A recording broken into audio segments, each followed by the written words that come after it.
प्यारे देशवासियों, हम इस बात को न भूलें, और भारत ने सदियों से देखा हुआ है, जैसे देश में कुछ नमूना रूप कामों की जरूरत होती है, कुछ बड़ी बड़ी ऊंचाइयों की जरूरत होती है, लेकिन साथ साथ धरातल पर मजबूती बहुत आवश्यक होती है।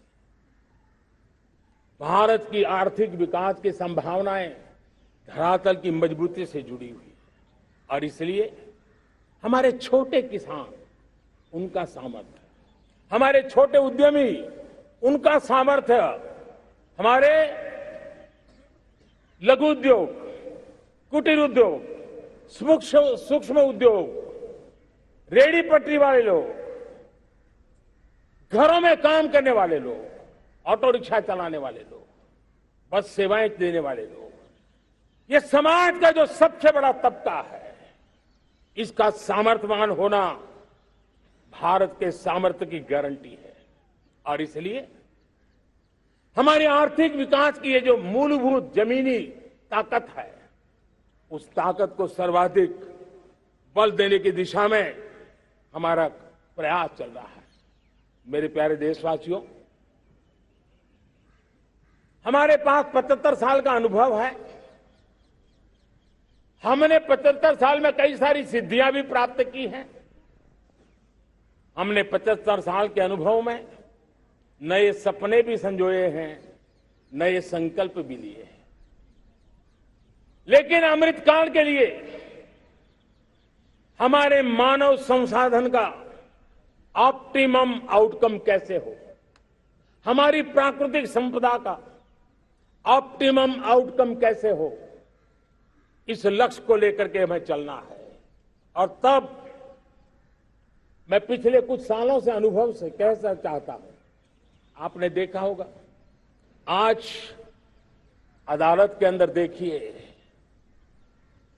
हमारी वकील के क्षेत्र में काम करने वाले हमारी नारी शक्ति किस ताकत के साथ नजर आ रही है।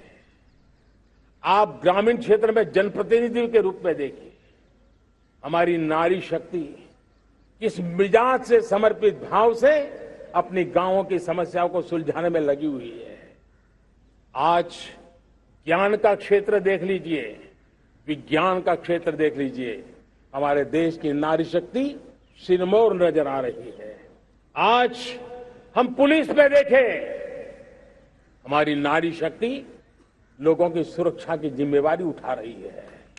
हम जीवन के हर क्षेत्र में देखें, खेलकूद का मैदान देखें या युद्ध की भूमि देखें, भारत की नारी शक्ति एक नए सामर्थ्य, नए विश्वास के साथ आगे आ रही है। मैं इसको भारत की 75 साल की जो यात्रा में जो योगदान है, उसमें अब कई गुना योगदान आने वाले 25 साल में मैं मेरी नारी शक्ति का देख रहा हूं, मेरी माताओं, बहनों का, मेरी बेटियों का देख रहा हूं। और इसलिए ये सारे हिसाब किताब से ऊपर है, सारे आपके पैरामीटर से अतिरिक्त है। हम इस पर जितना ध्यान देंगे, हम जितने ज्यादा अवसर हमारी बेटियों को देंगे, जितनी सुविधाएं हमारी बेटियों के लिए केंद्रित करेंगे, आप देखना वो हमें बहुत कुछ लौटा करके देगी, वो देश को इस ऊंचाई पर ले जाएगी। इस अमृत काल में जो सपने पूरे करने में जो मेहनत लगने वाली है, अगर हमारी नारी शक्ति की मेहनत जुड़ जाएगी, व्यापक रूप से जुड़ जाएगी, तो हमारी मेहनत कम होगी, हमारा समय सीमा भी कम हो जाएगी, हमारे सपने और तेजस्वी होंगे, और ओजस्वी होंगे, और दैदीप्यमान होंगे। और इसलिए आइए साथियों, हम जिम्मेवारियों को लेकर आगे बढ़े। मैं आज भारत के संविधान के निर्माताओं का भी धन्यवाद करना चाहता हूं, तो उन्होंने जो हमें फेडरल स्ट्रक्चर दिया है, उसके स्पिरिट को बनाते हुए, उसकी भावनाओं का आदर करते हुए हम कंधे से कंधा मिला करके इस अमृत काल में चलेंगे, तो सपने साकार होकर के रहेंगे। कार्यक्रम भिन्न हो सकते हैं, कार्यशैली भिन्न हो सकती है, लेकिन संकल्प भिन्न नहीं हो सकते, राष्ट्र के लिए सपने भिन्न नहीं हो सकते। आइए हम एक ऐसे युग के अंदर आगे बढ़े। मुझे याद है जब मैं गुजरात का मुख्यमंत्री था, केंद्र में हमारे विचार की सरकार नहीं थी, लेकिन मेरे गुजरात में हर जगह पे मैं एक ही मंत्र लेके चलता था कि भारत के विकास के लिए गुजरात का विकास, भारत का विकास हम कहीं पर भी हो, हम सबके मन मस्तिष्क में रहना चाहिए। हमारे देश के कई राज्य हैं जिन्होंने देश को आगे बढ़ाने में बहुत भूमिका अदा की है, नेतृत्व किया है, कई क्षेत्रों में उदाहरण काम किए हैं। ये हमारे फेडरलिज्म को ताकत देते हैं। लेकिन आज समय की मांग है कि हमें कोऑपरेटिव फेडरलिज्म के साथ साथ कोऑपरेटिव कॉम्पिटिटिव फेडरलिज्म की जरूरत है। हमें विकास की स्पर्धा की जरूरत है।